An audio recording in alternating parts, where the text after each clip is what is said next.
turquoise jewelry wasn't selling. A shop owner in Arizona had a whole case of it. Tourists streaming past all day and nobody biting.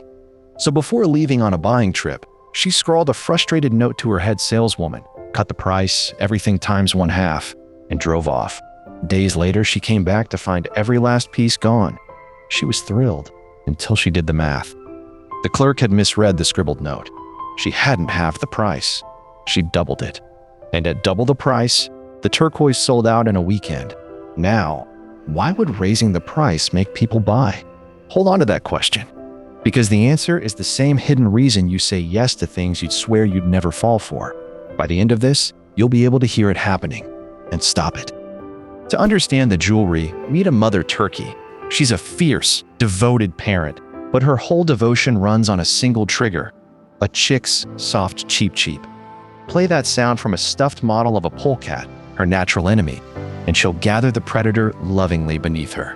Switch the sound off, and she'll attack the same model. One tiny cue runs the entire program. The psychologist Robert Cialdini calls it click, run. Click, a trigger trips, and run, out rolls a fixed sequence of behavior, no thinking required. And here's the unsettling part. We do it too. Expensive equals good is one of our tapes. The tourists never examined the turquoise. They saw a high price, clicked on must be quality, and ran. The book you're about to meet is a field guide to those tapes and to the people who've learned to play them. The man who cracked this code spent years as a mark. Cialdini admitted he'd been a lifelong patsy, the one who bought the useless subscription, gave to the dubious charity, tipped the smooth-talking tout. So he did something few scientists dare. He went undercover. For nearly 3 years, he answered the want ads of what he calls compliance professionals, sales trainers, fundraisers, recruiters, and learned their moves from the inside. And all their tricks, he found, pulled on just 7 levers. Watch one fire. A researcher tries to cut the line at a copier. May I use the machine because I'm in a rush? 94% say yes. Then she gives a reason that means nothing, because I have to make some copies. Still 93% step aside. The word because was the trigger. Click, run. Lever 1 is the oldest rule we know. Reciprocation. Someone gives us something, and we feel a nagging pressure to give back. It runs so deep, it crosses oceans. In 1985, Ethiopia was collapsing under famine, and its Red Cross wired $5,000 in aid to Mexico after an earthquake there. A starving nation giving to a richer one. Why? Because 50 years earlier, when Italy invaded Ethiopia, Mexico had sent help. Half a century of hunger couldn't cancel the debt. That's the grip of the rule. And a debt is a lever. Give first, and you can ask for far more in return. Which is why the people who study you for a living give you things constantly. Because the gift doesn't have to be big to work. It doesn't even have to be real. A psychologist named Dennis Regan proved just how cheap the trigger is. In his study, a stranger named Joe would step out during a break and come back with a soft drink for you, unasked, a gift worth a couple of dimes. Later, Joe mentions he's selling raffle tickets. People who'd gotten that free soda bought twice as many tickets as those who hadn't, often spending many times what the drink had cost. A quarter's kindness turned into profit. This is why the free sample exists. The supermarket cube of cheese, the sip of wine, the try it, absolutely no obligation. The obligation was installed the moment you accepted. You didn't taste a product, you took a gift. And now, quietly, you owe. There's a sharper version, and Cialdini walked straight into it. A Boy Scout asks him to buy $5 tickets to a show. No thanks. Fine. Then how about a couple of $1 chocolate bars? Sure, he says, and buys 2. He doesn't even like chocolate. He'd been played by a retreat. The scout gave up the big request, and that concession quietly demanded a concession back. Ask for the moon. Settle for what you wanted all along. So how do you guard against a rule this deep? Not by refusing every kindness. That would just make you a cynic. Cialdini's answer is subtler. Accept gifts as gifts. But the moment a favor turns out to be a sales device, rename it in your mind. It's not a gift anymore. It's a tactic. And you owe a tactic nothing. Lever 2 hides inside our friendships. We say yes to people we like. Obvious enough. What's not obvious is how easily liking is manufactured, and who's really doing the asking. Picture a home party for kitchenware. The person demonstrating the bowls isn't your friend. The person who invited you, whose living room you're sitting in, whose coffee you're drinking, she is. And every order you place partly for her. The company had figured out something ruthless. The strongest salesperson in the room isn't the salesperson. It's the friend standing beside you. Sales climbed into the millions a day on that one insight. The demonstrator fades into the background.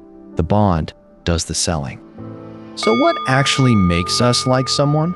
Cialdini's list is almost embarrassing. Good looks. We quietly assume attractive people are also smarter and more honest. That's the halo effect. Similarity? A shared hometown, a matching name, the same taste in clothes. Compliments? Even ones we suspect are hollow and plain familiarity. Consider Joe Girard, once crowned the world's greatest car salesman. His secret weapon cost pennies.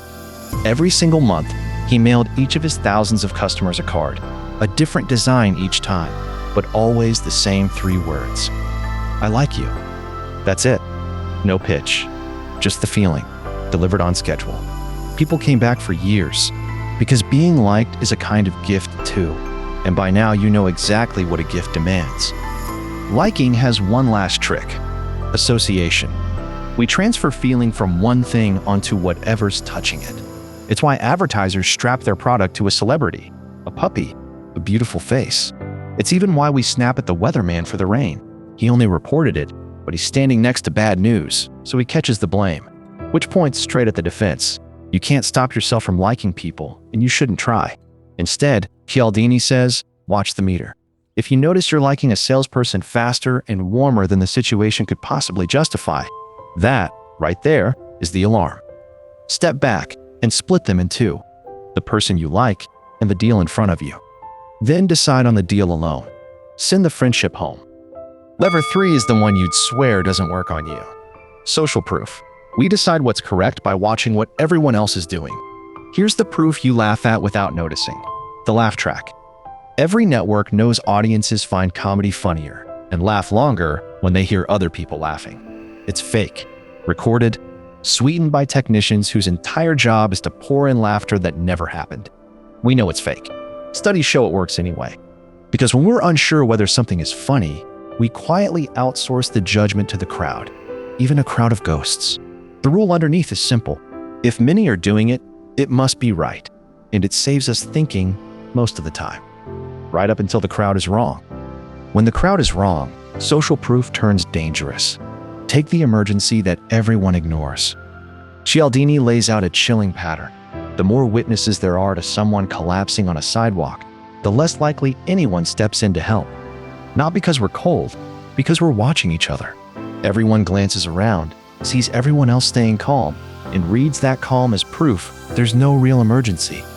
Meanwhile, every single person is running the same nervous calculation. He calls it pluralistic ignorance, a whole crowd fooling itself, each person reassured by the other's stillness. Someone can be in real trouble inside a ring of people, every one of them waiting for a signal that never comes. And if a passive crowd can freeze us into doing nothing, an active one can move us to do almost anything.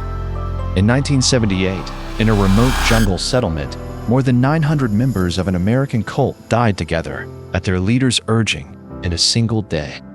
Investigators expected panic, resistance, chaos. Instead, there was an eerie order to it. One expert's explanation cut to the bone. These people had been pulled to the literal edge of the world, stripped of every familiar landmark, surrounded by no one but others exactly like them. In total uncertainty, among people just like us, we looked to the crowd, and the crowd was walking calmly forward. So each person followed the next. That is the terrible power of the lever. The defense isn't to ignore the crowd. Usually it's right. It's to catch the 2 moments it hijacks you, when you're uncertain and when everyone around you looks just like you. And right then, to look up and check reality with your own 2 eyes. Lever 4 wears a uniform. In the early 1960s, a scientist named Stanley Milgram ran an experiment so disturbing, it rewrote the rules of psychology. Ordinary volunteers, teachers, clerks, the neighbors next door, were told by a calm man in a lab coat to deliver electric shocks to a stranger in the next room. Stronger and stronger, past the shouting, past the pleading, past a sudden, chilling silence. The shocks were fake. The stranger was an actor. The volunteers didn't know that. How many pushed all the way to the final, dangerous switch? Nearly 2/3. Not monsters. As Milgram put it, they are you and me. They weren't cruel. They were obedient, because a figure of authority told them to continue, and defying an expert felt harder than hurting a stranger. They never heard the click. They just ran. Here's the twist that makes authority a lever, and not just a fact of life. We don't actually respond to real expertise. We respond to its symbols. Cialdini names 3: titles, clothing, and trappings. A con artist steps out of an expensive car in an expensive suit, and we hand him a credibility no one ever checked. An actor who once played a doctor on a television show gets hired to sell real medicine because we trusted the white coat, not the man inside it. The symbol did all the work. So the defense is 2 blunt questions, asked out loud inside your own head. First, is this expert actually an expert, or just dressed as one? And then the sharper one, how honest can this expert be expected to be right here with me? What do they stand to gain if I say yes? Lever 5 runs on a single word: gone. Scarcity. We want what we're about to lose far more than what we can comfortably keep. In one study, people rated a cookie taken from a jar of just 2 as more desirable and more valuable than the very same cookie from a full jar of 10. Same cookie, fewer left. Suddenly, it tastes like more. And the sharpest hunger of all was for a cookie that had been plentiful a moment ago and had just run short. Newly scarce beats always scarce. In 1985, Coca-Cola learned this the hard way. They replaced their formula, and the old Coke, now suddenly unavailable, became the thing the entire country desperately craved. Not a better drink, just a vanishing one.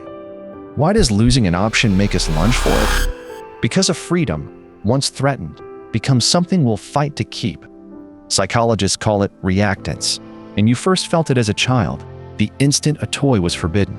It's the same engine behind only 3 left, the countdown timer, the deadline forever about to expire. It's even why forbidden lovers burn hotter. Parents who interfere often deepen the very romance they're trying to end. So how do you resist a feeling this physical? Cialdini's defense is almost meditative. Learn to feel the rush itself, the tightening in the chest when something's slipping away, and treat that surge as the red flag. Then ask one cold question: do I want this thing for what it actually does for me, or just because I might not get it? Remember, the scarce cookies never tasted any better. Lever 6 is the one you build with your own 2 hands: commitment and consistency. Once we take a stand, we feel a deep pressure to stay true to it, even when it starts to cost us.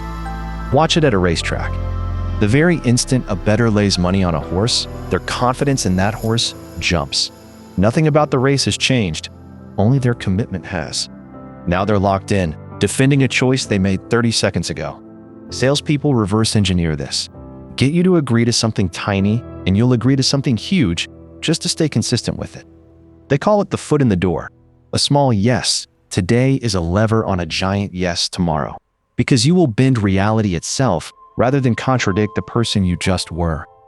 Cialdini caught one of these schemes twice, and it still got him both times. Every January, he noticed, the same overhyped toy his kids had been promised at Christmas was mysteriously out of stock all through December. Here's the machine behind it. A company floods the airwaves with a must-have toy. Parents promise it. Then the shelves are deliberately left empty. Parents buy other gifts to fill the morning. And after Christmas, the ads run all over again, and the kids wail, "But you promised." So the parents troop back and buy the thing a second time. The promise itself was the trap. Car dealers run their own version, the lowball. Settle on a wonderful price, get the customer signing papers, already imagining the drive home, then let the deal quietly get worse. Most people buy anyway.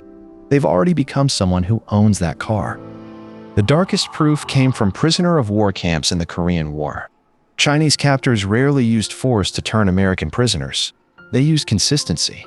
They'd ask a man to write something trivially pro-communist. Just copy it out, a small essay, enter a little contest for a few cigarettes. Harmless. But once his own hand had written the words, he began, slowly, to believe them. 100 tiny commitments, each one loyal to the last, walked men all the way into collaboration. So this defense has to come from inside. Cialdini says, listen for the two signals your body sends when a commitment is being turned against you. A knot in your stomach that says you're being trapped, and a quieter voice that says, this just isn't me. And then ask the one question that breaks the spell. Knowing what I know now, would I make this same choice again? For 30 years, Cialdini's book had 6 levers. Then, in his final edition, he added a 7th, the one he now suspects may be the most powerful of them all. He calls it unity. It isn't that we like people who are similar to us. It's deeper than that. It's when we feel someone is us, part of the same we, family, tribe, home, blood. When Warren Buffett wanted his shareholders to trust him for the long haul, he didn't lead with returns. He wrote to them as family. Cialdini read that letter and said, in effect, he had me at family, because we simply don't weigh the advice of our own the way we weigh a stranger's. When someone becomes one of us, their request stops feeling like persuasion. It starts to feel like loyalty. Unity gets built 2 ways: by belonging together, kin, place, nation, and by acting together, moving in sync, making something side by side. Chant together, march together, build together, and a we forms that can then be aimed at almost anything, which is exactly what makes it dangerous. Any group can be manufactured, any we counterfeited by someone who wants inside your loyalty. The defense is the same nerve you've been training this whole time: to notice when a bond is being built too fast and too deliberately, and to ask whether the request still holds up once you set the warm feeling aside. But unity carries a secret the other 6 don't, because the very same lever that can march a crowd off a cliff can also move a single person to do something extraordinary. In 1940, a Japanese diplomat named Chune Sugihara sat in a consulate in Lithuania as thousands of Jewish refugees crowded outside, begging for visas to escape. His government told him no. He wrote the visas anyway, by hand for weeks, thousands of them, until his fingers cramped and the train was pulling away with him still signing through the window. Why? He later traced it to a childhood in a home that took in strangers of every kind and treated them as its own. To Sugihara, these desperate people at the gate weren't strangers. They were family. The same lever as the colt in the jungle, the exact opposite result.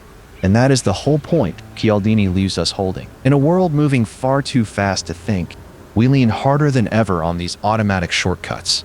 The levers aren't evil. They're just levers. The danger was never the tool. It was not knowing your hand was on it. So go back to that Arizona jewelry case and the tourists reaching for the overpriced turquoise. They weren't fools. They were human, running a program that serves them well most of the time, tripped by someone who happened to know the trigger. That's all any of us are doing, most of the day. Reciprocation, liking, social proof, authority, scarcity, commitment, unity. 7 levers, always being pulled by advertisers, by strangers, sometimes by the people who love us, sometimes by our own hand. You will never stop clicking. That was never the goal. The goal is the half-second Cialdini spent 3 years buying for you. The pause between the click and the run. Learn to feel the click, the free gift, the ticking clock, the warm we, the expert's coat. And in that half-second, the choice becomes yours again. Not the turkey's life. Yours. That is the whole difference between being influenced and deciding.